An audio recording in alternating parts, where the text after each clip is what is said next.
1 जुलाई 2022 से भारत सरकार ने प्लास्टिक की 19 आइटमों पर पूरी तरह से उपयोग करने पर बैन लगा दिया है।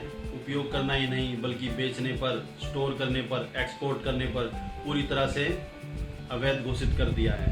नमस्कार दोस्तों, मेरा नाम है लोकेश और आज हम बात करेंगे प्लास्टिक बैन पर। भारत सरकार ने 1 जुलाई से प्लास्टिक को बैन कर दिया है, लेकिन क्या सच में प्लास्टिक बैन हो पाया है? क्या सच में लोगों ने उसका उपयोग करना बंद कर दिया है? और क्या सच में प्लास्टिक को यूज़ करना छोड़ना इतना आसान काम है? एक बार गांधी जी ने कहा था, अंग्रेजों भारत छोड़ो, और आज के समय में हर देश कह रहा है प्लास्टिक हमारा देश छोड़ो। वैसे तो प्लास्टिक का आविष्कार सन 1907 में ही हो गया था, लेकिन प्लास्टिक पूरी तरह से उपयोग में 1960 के दशक में आना स्टार्ट हुआ। तो भारत सरकार ने किन 19 चीज़ों पर बैन यानी प्रतिबंध लगाया है, आइए देखते हैं। भारत सरकार ने 19 आइटमों पर पूरी तरह से प्रतिबंध लगा दिया है। वो 19 आइटम सिंगल यूज प्लास्टिक है, मतलब एक बार इस्तेमाल होने वाली चीज़ें, जिनमें प्लास्टिक के ज़्यादातर आइटम ऐसे हैं जैसे कि थर्माकोल से बने आइटम है, फिल्म, एक बार यूज होने वाली फिल्म, प्लास्टिक की बोतलें, कटलरी आइटम, गुब्बारे की स्टिक, ईयरबड्स की स्टिक और कई तरह के ऐसी आइटम हैं जो एक बार इस्तेमाल के बाद फेंक दी जाती हैं। तो उन सभी चीज़ों पर भारत सरकार ने पूर्ण रूप से प्रतिबंध लगा दिया है। क्या आपको पता है, एक प्लास्टिक की बोतल को डिकम्पोज होने में लगभग 400 से 500 साल लग जाते हैं। तो आप समझ सकते हो, जब दुनिया में पहली बार जो प्लास्टिक की आइटम बनी थी वो आज भी चलन में है, वो आज भी चल रही है, और उसको डिकम्पोज होने में कितने साल लग जाएंगे, इस बात का आप अंदाजा इसी चीज़ से लगा सकते हैं कि एक प्लास्टिक की बोतल का 400-500 साल में डिकम्पोज हो पाता है। भारत सरकार ने प्लास्टिक वेस्ट मैनेजमेंट कानून में संशोधन करके जो कानून बनाया उसके अनुसार अगर आप सिंगल यूज प्लास्टिक का उपयोग करते पाए जाते हैं, स्टोर करते हुए पाए जाते हैं या किसी भी तरह से एक्सपोर्ट करते पाए जाते हैं, तो आपको 1 लाख रुपए तक का जुर्माना हो सकता है और साथ ही 5 साल तक की सजा हो सकती है, या दोनों भी हो सकते हैं। संयुक्त राष्ट्र के अनुसार हर मिनट 10 लाख प्लास्टिक की बोतलों का उपयोग किया जा रहा है। दुनिया भर में प्रत्येक जगह पर प्लास्टिक की बोतलों का उपयोग किया जा रहा है और वो ज़्यादातर डिकम्पोज नहीं हो पाती हैं।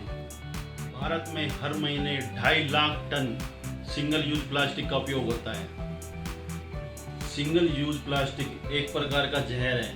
अगर ये जहर ऐसे ही फैलता रहा तो हमें कुछ वर्षों में रहने के लिए कोई दूसरा ग्रह ढूंढना पड़ेगा। कितना खतरनाक है single use plastic. Single use plastic का 60% भाग ही हम डिकम्पोज कर पाते हैं, 40% एटमॉस्फेयर में चला जाता है। सिंगल यूज प्लास्टिक को ना तो जलाया जा सकता है और ना ही डिकम्पोज किया जा सकता है। अगर हम इसको जलाते हैं तो इससे जो गैसें निकलती है वो हमारे शरीर के लिए जहर है, हमारे एटमॉस्फेयर के लिए जहर है। सिंगल यूज प्लास्टिक बैन होने के बाद क्या है इसके विकल्प, क्या है इसके अल्टरनेट, आइए देखते हैं। सिंगल यूज प्लास्टिक बैन होने के बाद आप कांच से बनी चीज़ों का इस्तेमाल कर सकते हैं, बांस से बने प्रोडक्ट का इस्तेमाल कर सकते हैं, मिट्टी से बड़े बर्तन का इस्तेमाल कर सकते हैं। पहले भी लोग घरों में मिट्टी के बर्तन का इस्तेमाल करते थे, लेकिन वो तेज़ी से प्लास्टिक ने ले लिया। आज प्लास्टिक के जग इस्तेमाल हो रहे हैं, जबकि मिट्टी के बर्तन इस्तेमाल करना बहुत ही लाभदायक है। सिंगल यूज प्लास्टिक के बाद कागज़ से बनी चीज़ों का उपयोग बहुत बढ़ गया है। हमें प्लास्टिक की पॉलीथीन की जगह कागज़ के बैग का इस्तेमाल करना चाहिए, पेपर बैग का इस्तेमाल करना चाहिए। पॉलीथीन का एक विकल्प जूट बैग भी है। जूट बैग भारत में सबसे लोकप्रिय रहा है और सबसे अच्छा विकल्प है प्लास्टिक का अल्टरनेट जो बन सकता है। खाना पैक करने के लिए प्लास्टिक के डब्बों के बजाय हमें स्टील के बर्तन का उपयोग करना चाहिए। स्टील के बर्तन प्लास्टिक के बर्तन से काफ़ी अच्छे होते हैं और उन्हें बार बार इस्तेमाल किया जा सकता है, जबकि प्लास्टिक के बर्तनों को हम एक बार इस्तेमाल करके फेंक देते हैं और वातावरण में वो फैल जाते हैं।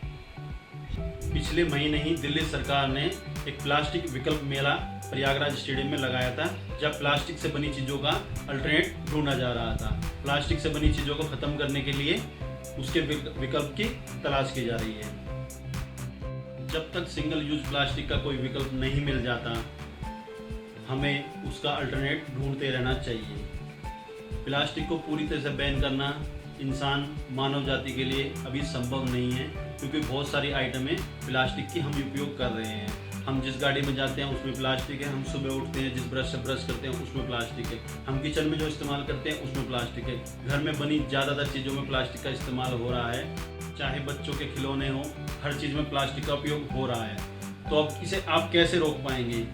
इसको पूरी तरह से रोकना अगर संभव नहीं भी है तो आप जिन चीज़ों को घर में इस्तेमाल कर रहे हैं प्लास्टिक का सिंगल यूज़ का, उसके जगह कुछ विकल्प इस्तेमाल करना शुरू कर दें।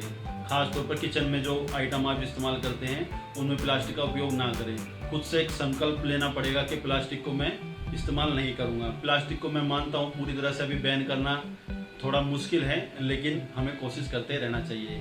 नमस्कार दोस्तों, मिलेंगे अगली वीडियो में। धन्यवाद। अगर आपको ये मेरी वीडियो अच्छी लगी हो तो प्लीज़ चैनल को सब्सक्राइब कर देना, वीडियो को लाइक कर देना और बेल आइकन को दबा देना ताकि आपको लेटेस्ट अपडेट मिलती रहे। और आपका कोई कमेंट हो तो उसे कमेंट बॉक्स में ज़रूर छोड़ दें। मैंने इस वीडियो के लिए 500 लाइक का टारगेट रखा है ताकि मुझे अगली वीडियो बनाने के लिए हिम्मत मिलती रहे। धन्यवाद।